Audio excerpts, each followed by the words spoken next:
El que dice permanecer en él debe de andar como él anduvo. 1 Juan 2:6. ¿Y cómo él anduvo? En perfecta obediencia, o mejor dicho, en perfecto amor. Pues en esto se resume toda la ley y los profetas. Amarás al Señor con todo tu corazón, con toda tu alma y con todas tus fuerzas. ¿Y cuál es el segundo mandamiento? Y amarás a tu prójimo como a ti mismo. Jesús le dijo a los fariseos: de esto depende toda la ley y los profetas. Cristo guardó no solo la letra de la ley, Él guardó el espíritu de la ley, que es el que le da vida a la letra. ¿Y cuál es ese espíritu? El amor.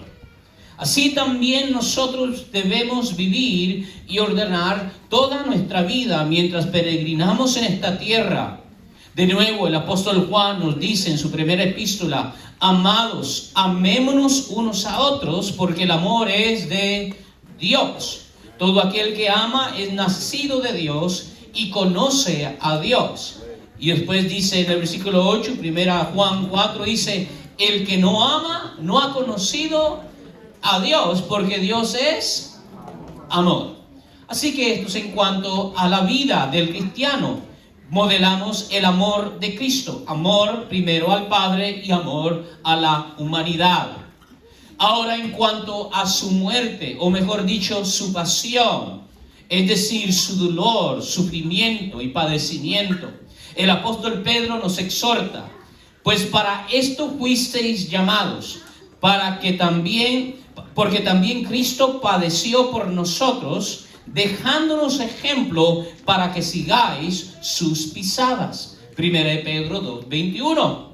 Es decir, el modelo de Cristo de su vida es para que vivamos nosotros, pero también su sufrimiento es un modelo para que nosotros suframos. Vivimos como Él vive, pero también tenemos que sufrir como Él sufre. Pero alguien diría: ¿cómo podemos sufrir como Él sufrió? Solo Él es el Cordero Santo y sin pecado, que pudo tomar todo el peso del pecado y soportar toda la justa furia de su Padre sobre su cuerpo y su alma. Bueno, hermanos, en este sentido expiatorio, ciertamente no podemos imitarle, pero sí podemos modelarlo en un sentido práctico.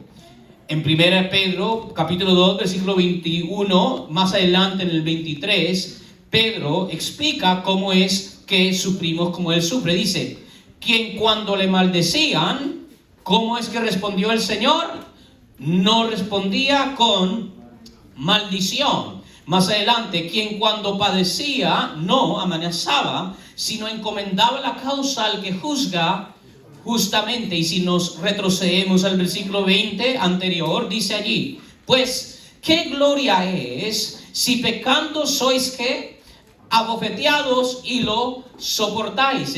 Esa palabra soportar es sufrir. Mas si haciendo lo bueno sufrís y lo soportáis, ¿qué es esto? Ciertamente es aprobado delante de Dios. Así que si viviendo rectamente, si viviendo justamente, si guardando ese amor del cual les dije, amor para el Padre y amor para la humanidad, como vivió nuestro Señor en los días de su humillación, si haciendo esto sufrimos insultos, sufrimos infamia, sufrimos rechazo, pérdida social o económica, y algunos a quienes Dios le ha dado este don, incluso el martirio, esto es participar de los padecimientos de Cristo. Esto es compartir el sufrimiento de Cristo. Otra palabra, esto es que el sufrimiento y la pasión de Cristo se encarne en nuestra vida. Es a esto lo que se refiere el apóstol Pablo cuando en su carta a los Colosenses dice de sus propios sufrimientos por causa del reino de los cielos: ahora me gozo en lo que padezco por vosotros y cumplo en mi carne lo que falta de las aflicciones de Cristo por su cuerpo, que es su iglesia. Colosenses 1:24. Qué increíble declaración, que fácilmente se puede dar una interpretación incorrecta. Dice: y cumplo en mi carne, es decir, en su cuerpo, lo que falta de las aflicciones de Cristo por su cuerpo. ¿Qué significa eso? ¿Que todavía Jesús tenía que sufrir un poco más después de la cruz? No, la obra de expiación está consumada en la cruz. Pero lo que está diciendo es que nosotros, como dice Pedro, estamos siguiendo sus pisadas. Y como Cristo sufrió por el bien, también nosotros sufrimos por el bien. De esta manera, por así decirlo, la pasión de Cristo se encarna en nuestras vidas cuando por seguirlo y servir a su pueblo santo sufrimos alguna pérdida a mano de este mundo incrédulo. Jesús mismo nos dice: bienaventurados sois cuando por mi causa os vituperen y os insulten y os persigan, ¿verdad? Gozaos y alegraos, porque vuestro galardón es grande en los cielos. Pero si sufrís porque mentís, si sufrís porque robáis, si sufrís porque te acostás con una mujer que no es tuya, no hay ningún galardón. Eso es en cuanto a su pasión. Pero ahora, que es el tema central de esta tarde, ¿qué de su resurrección?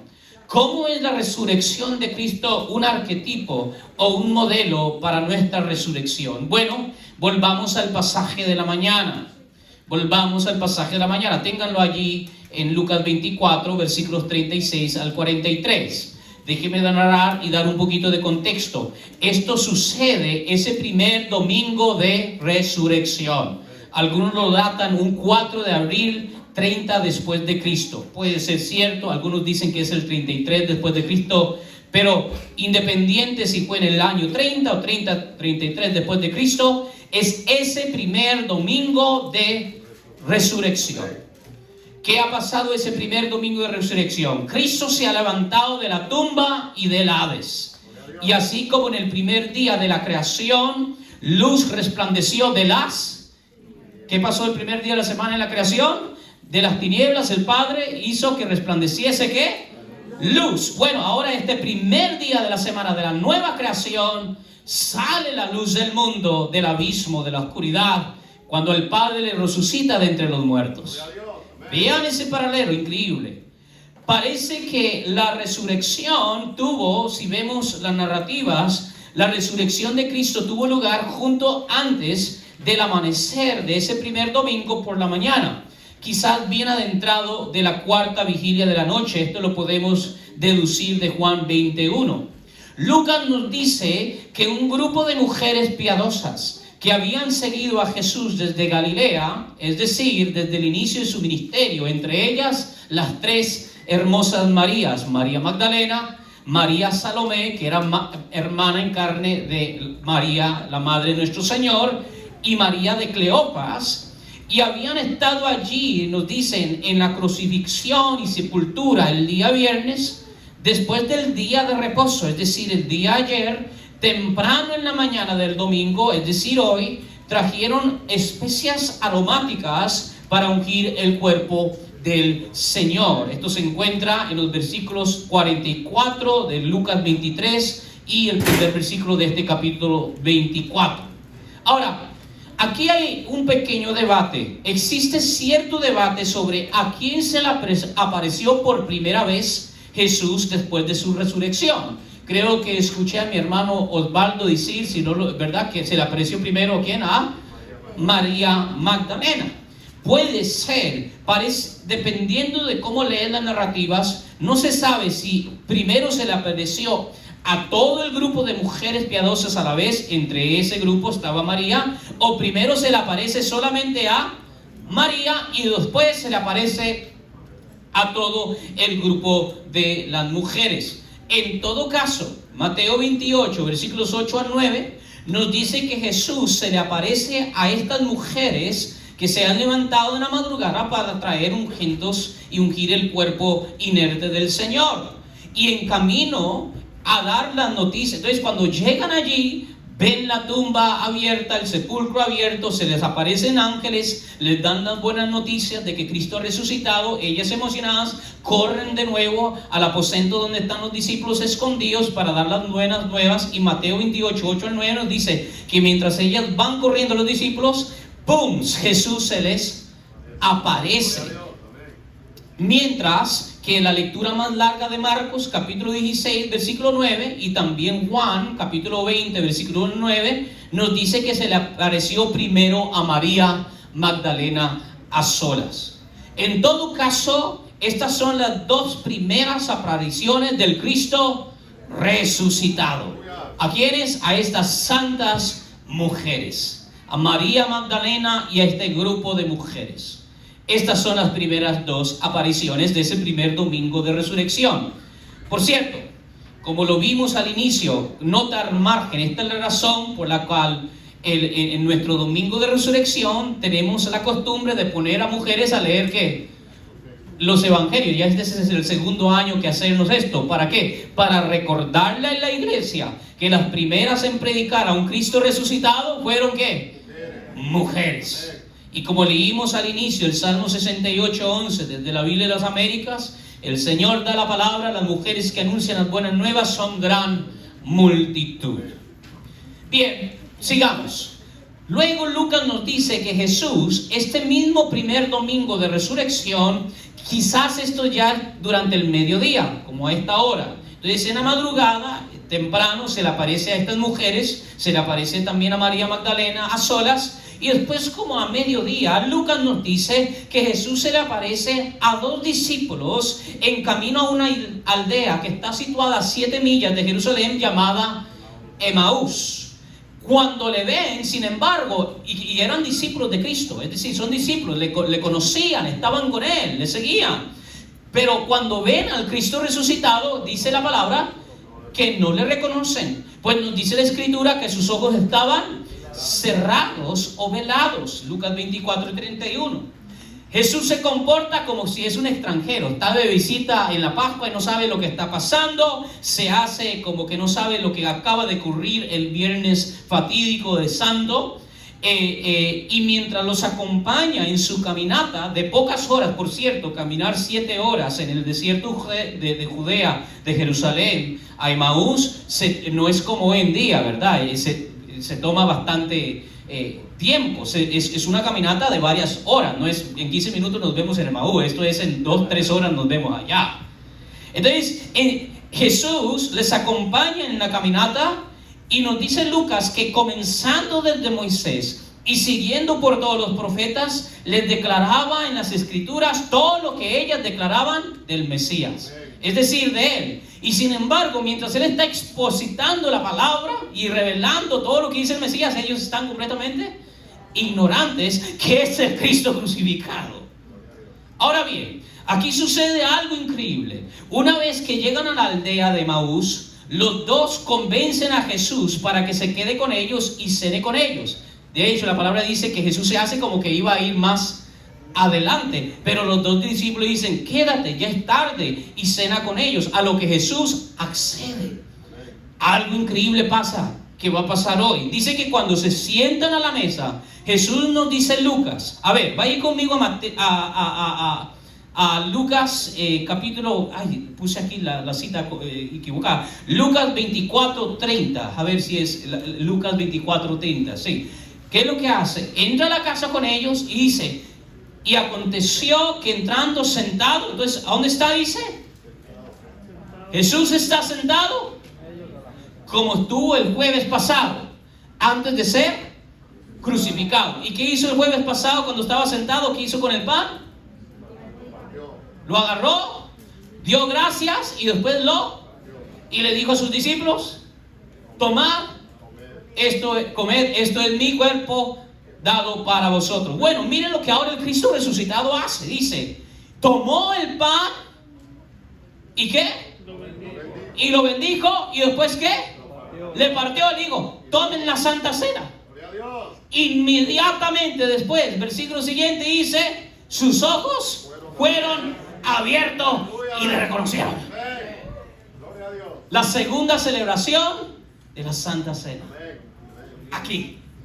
Esto es increíble. Ahora, cuando Él parte el pan y ellos muerden el pan, ¡pum!, le reconocen, los ojos son abiertos. Es como Saulo de Tarso y dice que escamas le cayeron de los ojos y le reconocieron.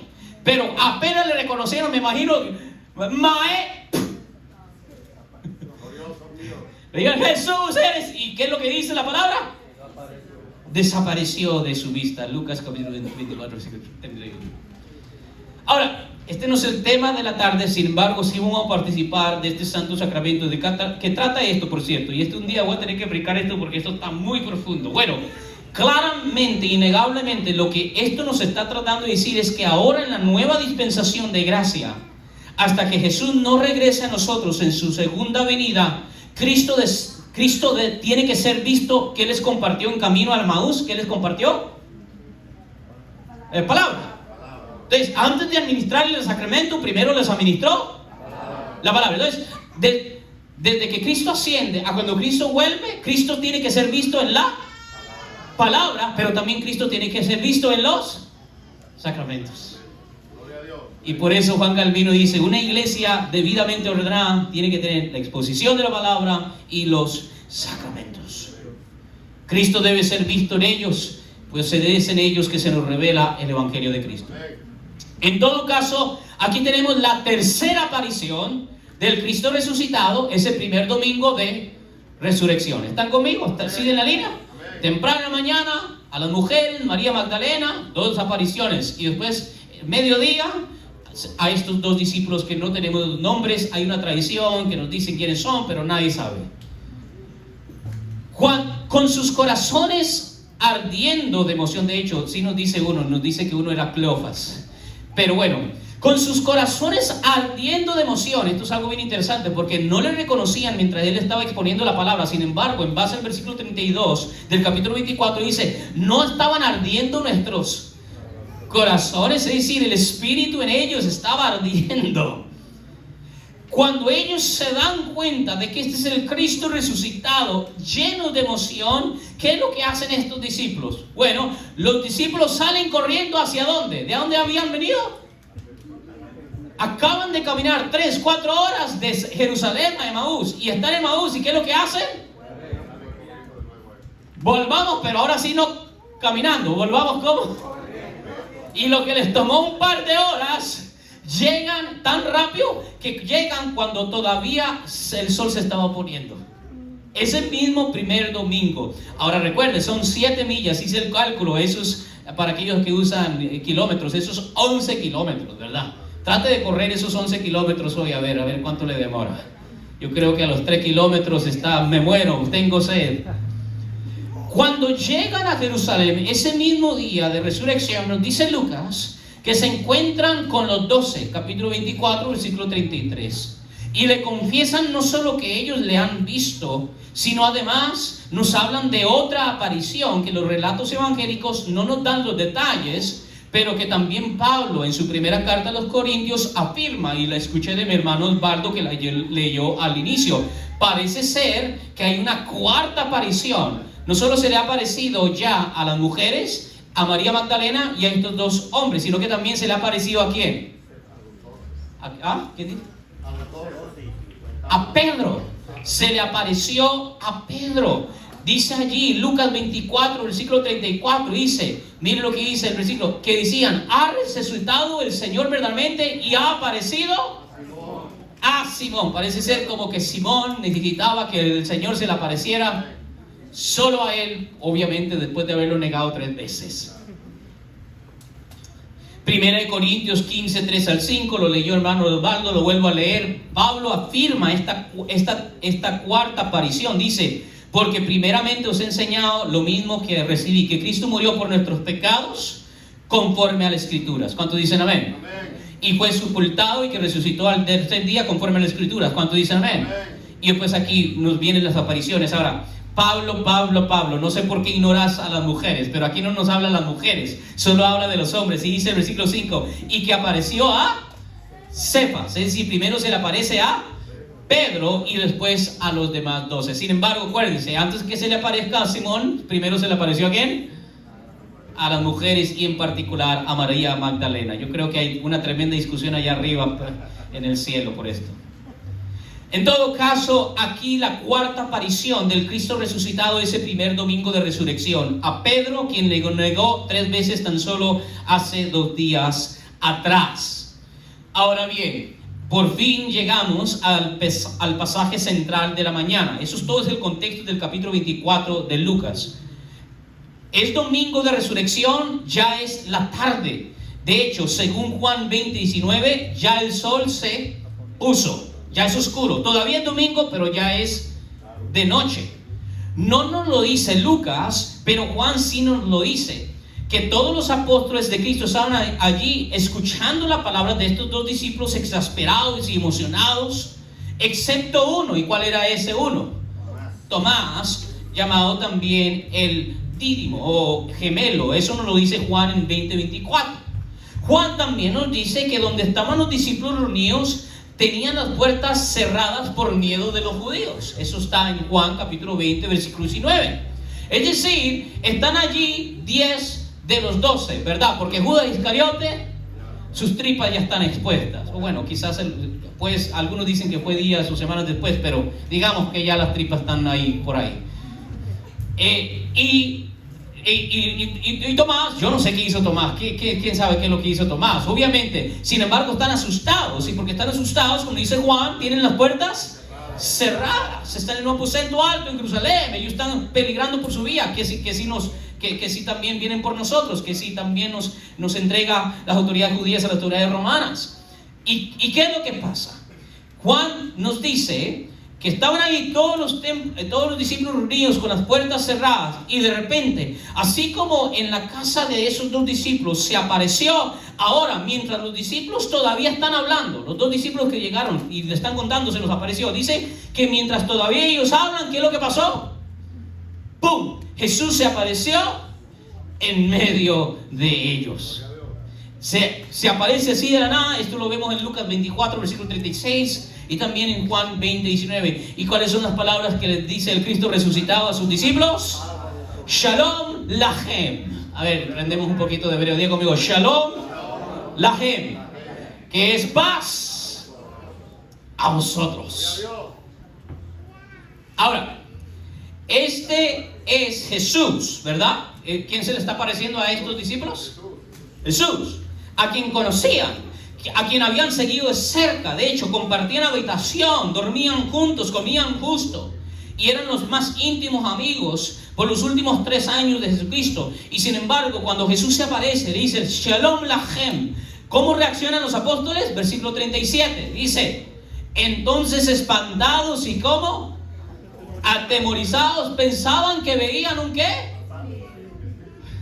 Un ghost, un fantasma. La palabra en griego es neuma, ¿verdad? Que de ahí viene la palabra espíritu, es decir, un ser incorpóreo, un ser que no tiene cuerpo, ni sangre, ni huesos. Me recuerda mucho a unas caricaturas que miraba cuando mi mamá me dejaba, ¿verdad? Se llamaba Ghostbusters, y había un fantasma verde y le gustaba mucho comer.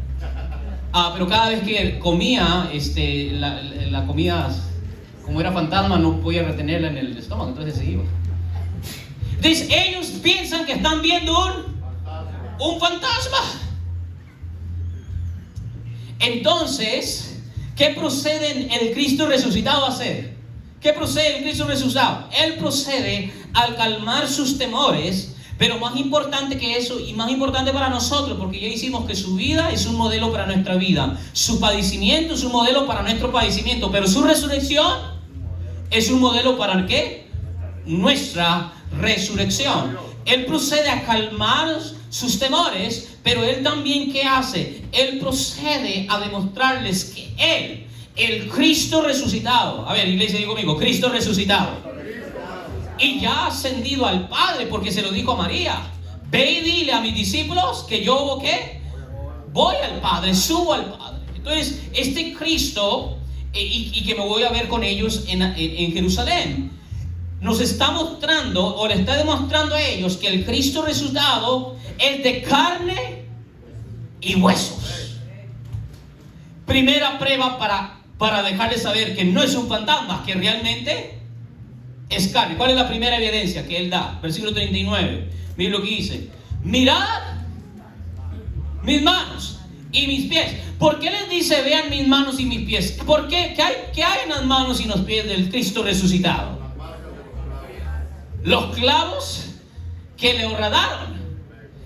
Mirad mis manos y mis pies, que yo mismo soy. Y después dice ¿qué? Palpad y ver, porque un espíritu no tiene carne ni huesos, como veis. ¿Cuánto dicen el Señor? Eso lo está diciendo el Cristo resucitado. Esto es increíble por dos razones. Su cuerpo ya había sido transformado. Es decir, Cristo ha resucitado y ha ascendido al Padre, como le dijo María Magdalena temprano en la mañana. Quizás todavía estaba medio oscuro. En Juan 20:17, Él le dice a María: ve y dile a mis hermanos, es decir, a los 10 que se les va a aparecer esa noche, ve y dile a mis hermanos, subo a mi Padre y a vuestro Padre, a mi Dios y a vuestro Dios.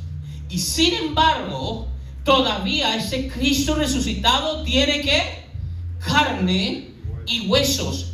Y no solo tiene carne y huesos, en su cuerpo todavía lleva las cicatrices de su sufrimiento. ¡Qué increíble! ¿Cómo es esto posible? Por cierto, esto debería ser un mensaje para no os tatuéis. El que entendió, entendió.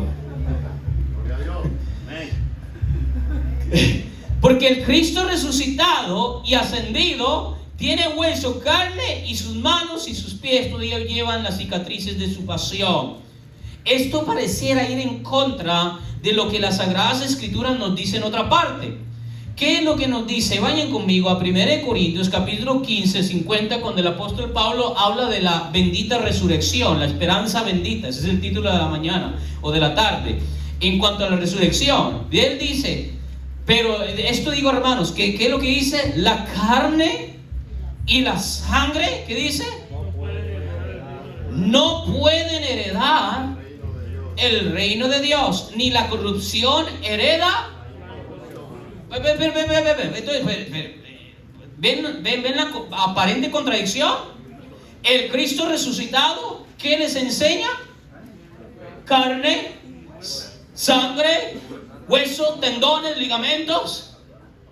Y sin embargo, Pablo nos está diciendo que la resurrección del cristiano, si así lo leemos si leemos esto literalmente, ¿qué es lo que dice? Que el cielo, el reino del cielo, nadie que tenga carne y sangre puede entrar a él. Pareciera decir eso. Muchos, de hecho, en tiempos históricos primitivos y muchos hoy en día, especialmente sectas, toman esto literalmente para decir que la resurrección del cristiano es una resurrección nada más del espíritu. Es decir, que la resurrección bendita que estamos esperando es una resurrección nada más de nuestra alma, de nuestro ser incorpóreo, pero no incluye nuestro cuerpo. Pero miren lo que dice Juan Crisóstomo en el siglo IV sobre este pasaje. Dice él: por carne, Pablo aquí se refiere no a la carne en sí, sino a las acciones de la carne. Sigue diciendo, el cuerpo por sí mismo no es el obstáculo, más bien es a causa de nuestra maldad que no podemos heredar el reino de Dios. ¿Están viendo eso?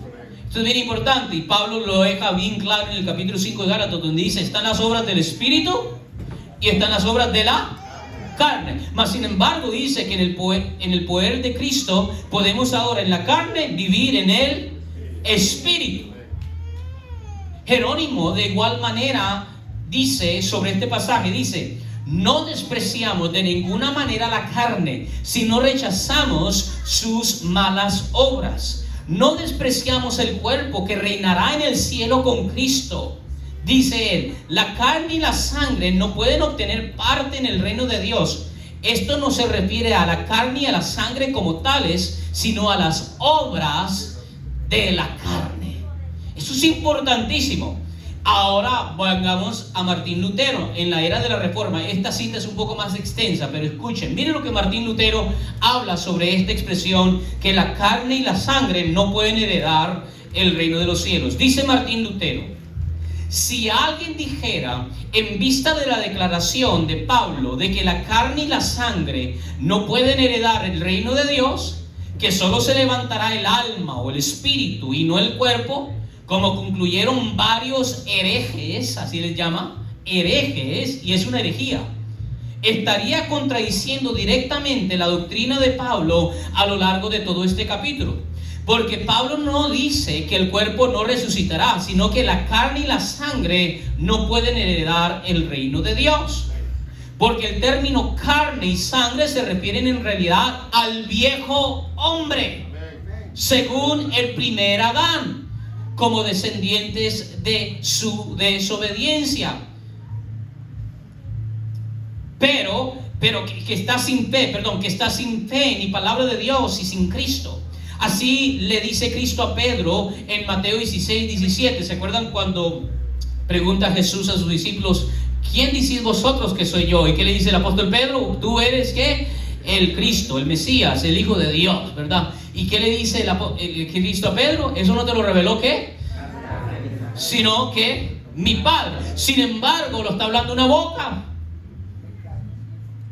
Entonces, esto es lo que Martín Lutero nos está diciendo. Sigue diciendo él: pero la carne y la sangre que es bautizada en Cristo, aunque antes era carne y sangre, ya no se llama carne y sangre, porque nace de nuevo del Espíritu. Es decir, aquellos que toman este pasaje literalmente están haciendo el pecado de Nicodemo, que cuando Jesús le dijo: no heredarás el reino del cielo si no nacieres ¿qué?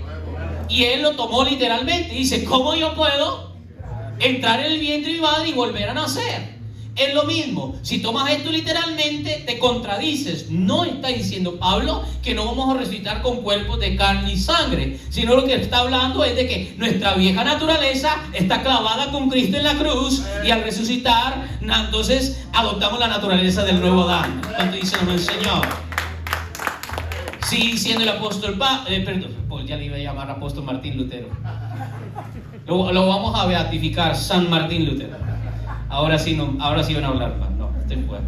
Dice: naturalmente es carne y sangre, pero no espiritualmente, pero ha sido purificada por Cristo en el bautismo y recibida en el reino de Dios. Por lo tanto, ya no se le puede llamar simplemente carne y sangre, excepto en un sentido externo y físico.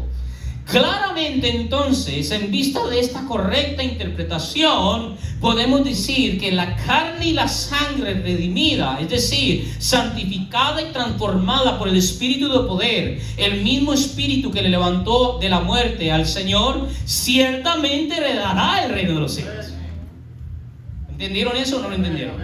Lo va a heredar. El Cristo resucitado es el innegable, es la evidencia innegable de este credo cristiano, que su cuerpo resucitado de carne y de huesos. Así que, como dice Pablo ahí mismo en 1 Corintios, que dice: si Él se levantó de los muertos, también ¿qué? Nosotros también nos vamos a levantar de los muertos. Él las primicias y nosotros los frutos posteriores, ¿verdad? Entonces, estamos viendo que la resurrección cristiana no es una resurrección nada más del alma, sino que es una resurrección del alma y del cuerpo. Pero volvamos al pasaje central de la mañana. No solo les deja allí, no solo les dice: vean mis manos, vean mis pies, vean las cicatrices, sino que les da una segunda prueba. Volvamos a Lucas 24, versículo 41 al 43. Dice el versículo 41, dice: y como todavía ellos de gozo, Lucas 24, 41, dice, dice allí, como todavía ellos de gozo no le creían y estaban maravillados, les dijo, ¿qué es lo que les pregunta? ¿Tenéis algo de comer aquí? Entonces le dieron parte de un pez asado y un panal de miel, y él lo tomó y comió delante de ellos. Los discípulos primero estaban sobrecogidos ¿de qué? De temor, versículo 37, pero ahora, cuando ven las manos y los pies y las marcas del Cristo crucificado y lo ven resucitado, están sobrecogidos ahora de gozo. No lo pueden creer, no pueden creer lo que sus ojos están viendo. En inglés hay una frase que me recuerda aquí, no sé, cuando le hacen una muy buena oferta, ¿qué es lo que decimos en inglés? Too good to be true. Es decir, esto está muy bueno para ser. Estoy alucinando, es una ilusión. Entonces, ellos están sobrecogidos de gozo al ver a su maestro resucitado. No lo pueden creer. Así que para calmar su ansiedad y confirmar en ellos la esperanza bendita de todo cristiano, procede a hacer lo que un espíritu sin cuerpo ciertamente no puede hacer. ¿Y qué es eso? Comer. ¿Cuánto les gusta comer, por cierto, hermanos? Ay, como me encanta, pero me engorda, pero me encanta. Qué rico comer. De hecho, ya estoy pensando mientras explico qué voy a comer. ¿Hay comida? Un espíritu no puede comer porque no tiene ¿qué? Tripas. No tiene intestino largo, pequeño. No tiene estómago. No tiene tracto digestivo, ni boca, ni dientes. No puede tragar, ni tocar. No puede oler, ni saborear. Pero nuestro Cristo resucitado pide un rico y delicioso pez asado. Y como postre, nieve. ¿Cuántos alaban al Señor? He aquí la quinta y última aparición del Cristo resucitado es el primer domingo de resurrección. Se aparece después el próximo domingo, ahora sí, con los 10 y también Tomás. No de Aquino, Tomás el apóstol. Hemos llegado a la conclusión de ese primer domingo de resurrección. ¿De qué es todo esto arquetipo? ¿De qué todo es modelo? Simplemente, escuchen bien, ya estamos por terminar, estoy en la última página. Dios no está deshaciendo nuestra humanidad por medio de la obra de redención de su Hijo. Todo lo contrario, la está santificando por la obra de Cristo. Es a esto lo que se refiere el término del apóstol Pablo cuando dice: y seremos transformados. Es decir, seremos santificados. No es que nuestra carne se va a deshacer, sino que nuestra carne será pura, incorrupta, inmaculada, sin ninguna inclinación hacia el mal, como la de Cristo. La transformación no es de naturaleza. Si la resurrección es una transformación de naturaleza, entonces cuando resucitemos ya no seremos ¿qué? Seres humanos, seremos otra naturaleza. Pero no, seguiremos siendo seres humanos. ¿Y cómo podemos asegurar y aseverar esto? Bueno, porque aquí tenemos al Cristo resucitado y sigue teniendo su naturaleza humana, con carne y con huesos, con las cicatrices de su pasión y comiendo. Pero como Él, ya sin pecado. O como dijo Agustín de Hipona: non posse, non pecare. Cuando seamos resucitados, ya no vamos a poder pecar. Y esta transformación que debemos sobre todas las cosas esperar es la visión. Los antiguos, los primitivos le llamaban la beatificación de todo nuestro ser, alma y cuerpo, unidos inseparablemente hasta el fin de los tiempos con el Cristo resucitado. Ahora bien, nos cansaremos, porque el cuerpo se cansa, ¿no? Hoy en día, ¿verdad? Nos cansaremos, sufriremos de hernia. Yo tengo como 2 en la espalda. Tendremos sed, tendremos hambre, tendremos frío, tendremos calor. Nótese cómo comió Jesús. Pregunta: ¿qué nos dice Mateo 4:2 cuando Él ayunó en el desierto antes de ser resucitado? Dice, y después de haber ayunado 40 días y 40 noches, dice, tuvo hambre y vino el tentador. Sin embargo, ahora después de resucitar, Él come no porque tiene hambre, sino porque Él come ¿por qué? Porque es bueno comer. ¿Y por qué es bueno comer? Porque todo lo que Dios hizo es bueno en gran manera. Y esta es la herejía maniquea. Y yo veo que hay muchos cristianos que son maniqueos. Es decir, ellos creen que la naturaleza en sí es intrínsecamente mala. La creación es mala. El cuerpo es malo. Comer es malo, ¿verdad? Y entonces cuando Cristo venga, toda esta creación se va a ir a la basura y vamos a ser como tipo fantasmas.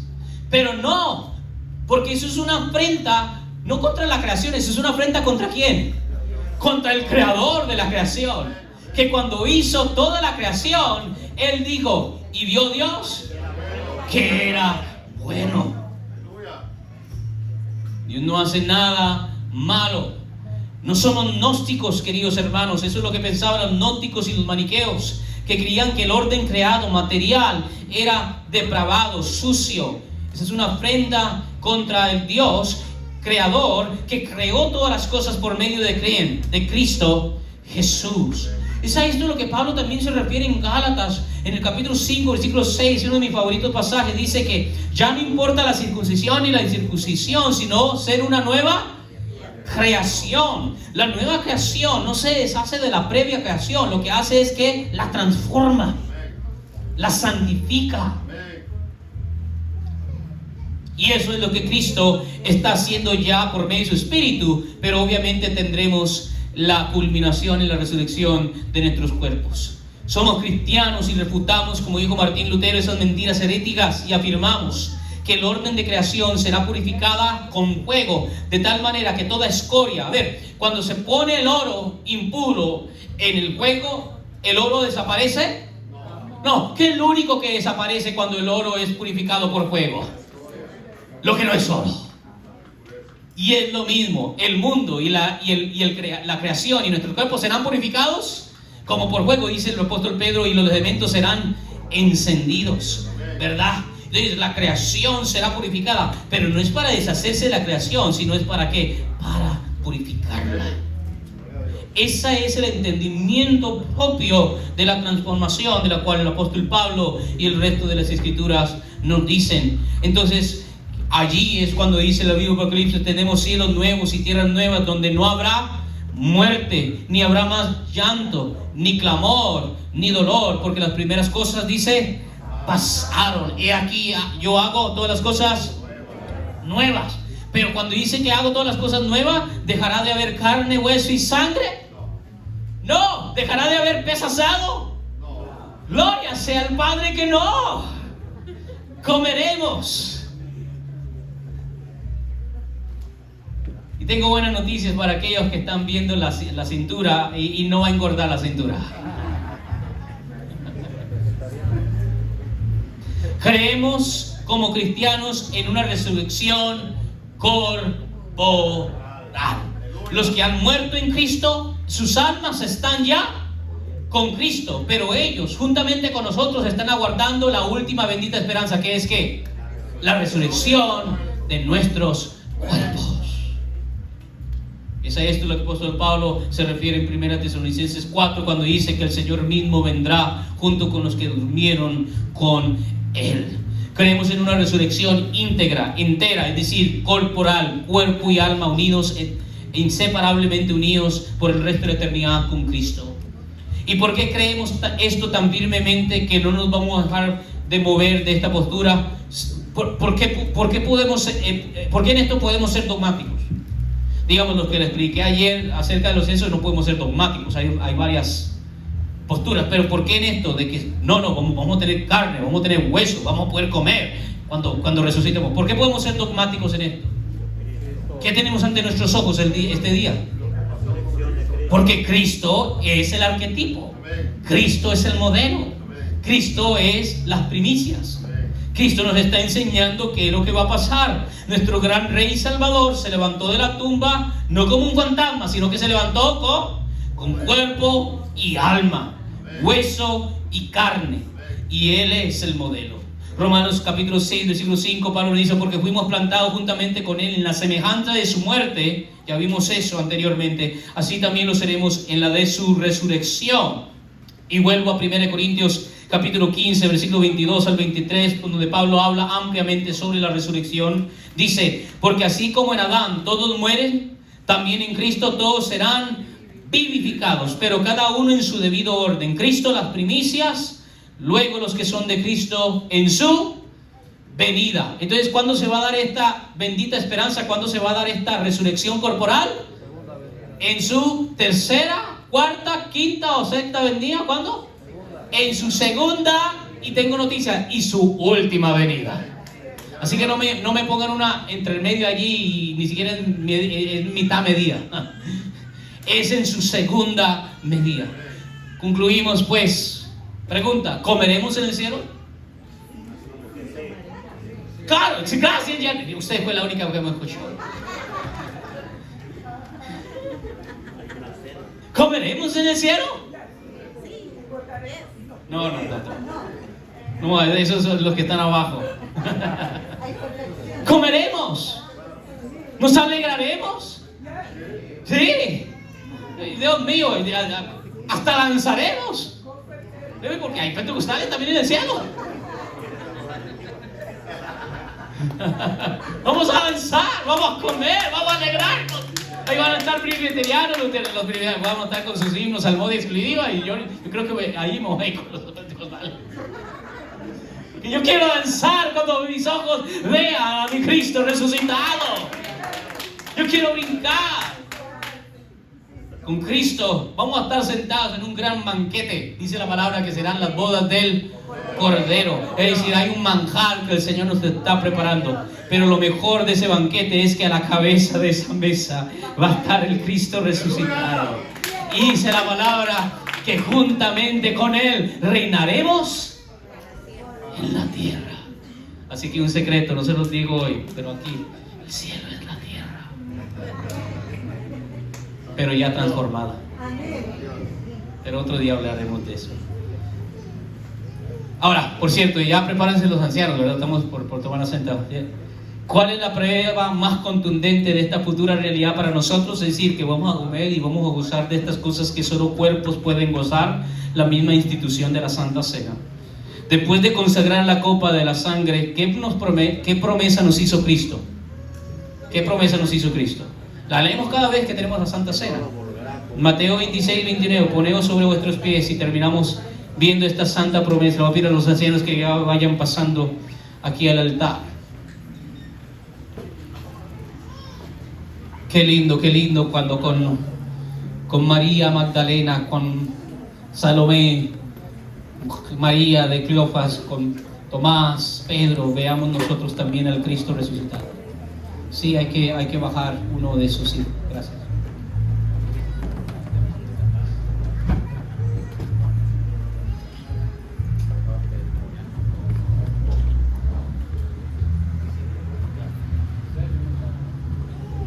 ¿Cuál es la más contundente prueba que ciertamente comeremos con el Señor en el cielo, es decir, la tierra transformada? Capítulo 26, versículo 29 dice, a ver, después de que consagra la copa de la sangre que representa el símbolo y sello de la sangre, que es lo que nos dice el versículo 29, a ver, juntos, iglesia, porque esta es nuestra promesa. 1, 2 y 3. Y os digo que desde ahora no beberé más de este fruto de la vid, hasta aquel día en que lo beba de nuevo con vosotros en el reino de Dios. ¿Cuántos alaban al Señor? ¿Cuántos están esperando ese banquete, queridos hermanos? Espero verlos a cada uno de ustedes. En este momento ahora vamos a participar de la Santa Cena, la Cena del Señor. Antes de participar de los sacramentos y consagrarlos para este acto tan sagrado, solo les recuerdo quienes pueden participar de la Santa Cena, especialmente hoy tenemos visitas. Pueden solo participar creyentes adultos que han sido bautizados en agua. Si usted asiste a otra iglesia pero todavía no se ha bautizado en agua, le pido que por favor se detenga de hacerlo. Niños bien pequeños